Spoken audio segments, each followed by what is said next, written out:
In the deep desert of Egypt, there was nothing but sand, heat, and silence. For miles in every direction, the landscape looked empty. Yet, in the shadow of a mountain, a single man sat on the dirt, quietly weaving a palm basket. His hands were calloused, his clothes simple, his face worn by decades of sun. This man did not flee to the wilderness because he hated humanity. He fled because he sought the only presence that can be heard when all other voices are stilled. His name was Saint Anthony, and the quiet path he walked would eventually shake the Roman Empire and change the face of Christian history forever. Antony was born in Egypt around the year 251, the son of wealthy, devout Christian parents. When he was only 20 years old, his parents passed away, leaving him in charge of their vast estate and the care of his younger sister. One morning, as Antony walked into the local church, he heard the deacon reading the words of Christ from the Gospel of Matthew. "If you want to be perfect, sell what you have, give to the poor, and you will have treasure in heaven. Then come, follow me." Antony did not hear this as an ancient sermon. He heard it as a direct command spoken to him in that very room. He did not hesitate. Antony returned home, sold his family's fertile land, and distributed the money to the poor, keeping only a small amount to secure his sister's future. Yet, the words of the gospel continued to echo in his heart. Recognizing that he needed to give everything, he placed his sister in the care of a group of trusted Christian virgins and walked out of the village. At first, he stayed near the village edge, learning the basics of ascetic struggle from an elderly hermit. But Antony soon realized that to find the absolute stillness he sought, he would have to go where others feared to travel. To face the self, one must face the dark. Antony found an ancient, abandoned tomb cut into the rock and shut himself inside, asking a friend to bring him bread only once every few days. It was in this darkness that his greatest trials began. Saint Athanasius, who wrote Antony's biography, describes this period as a time of intense spiritual warfare. The hermit was assaulted by vivid visions of wild beasts, monsters, and demons. Yet, the true battle was not with physical creatures. It was a war of the mind, thoughts of regret, longing for his old wealth, anxiety for his sister, and the heavy weight of loneliness. Seeking an even deeper solitude, Antony pushed further into the desert, crossed the Nile, and found an abandoned Roman fortress at a place called Pispia. He barricaded the entrance, shut out the world, and remained inside for 20 years.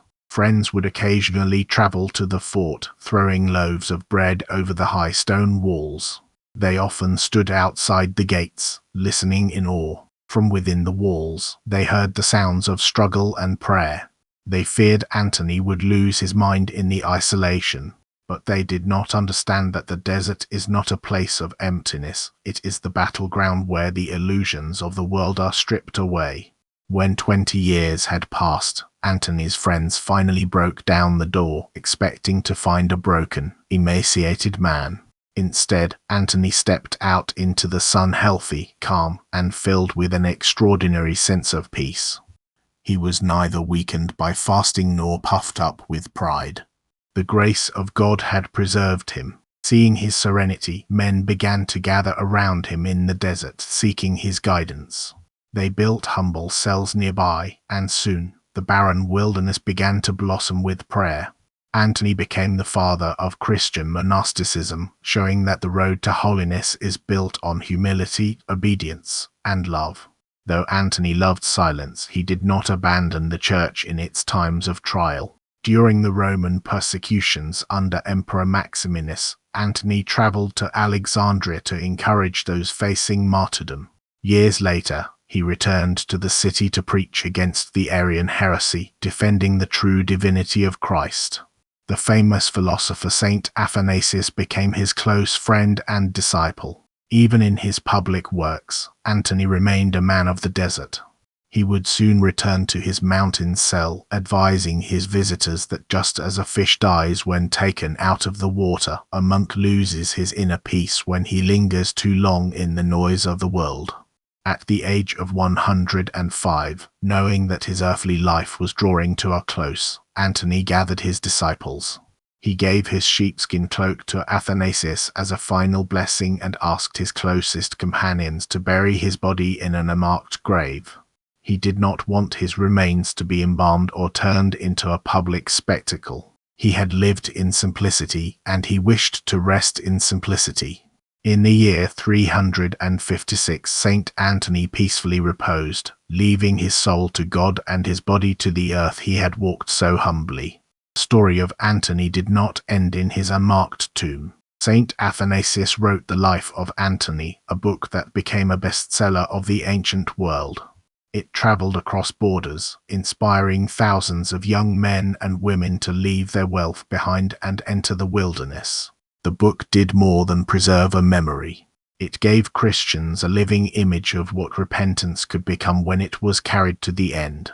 In cities filled with argument, wealth, and imperial anxiety, Antony's life sounded like a bell from another world.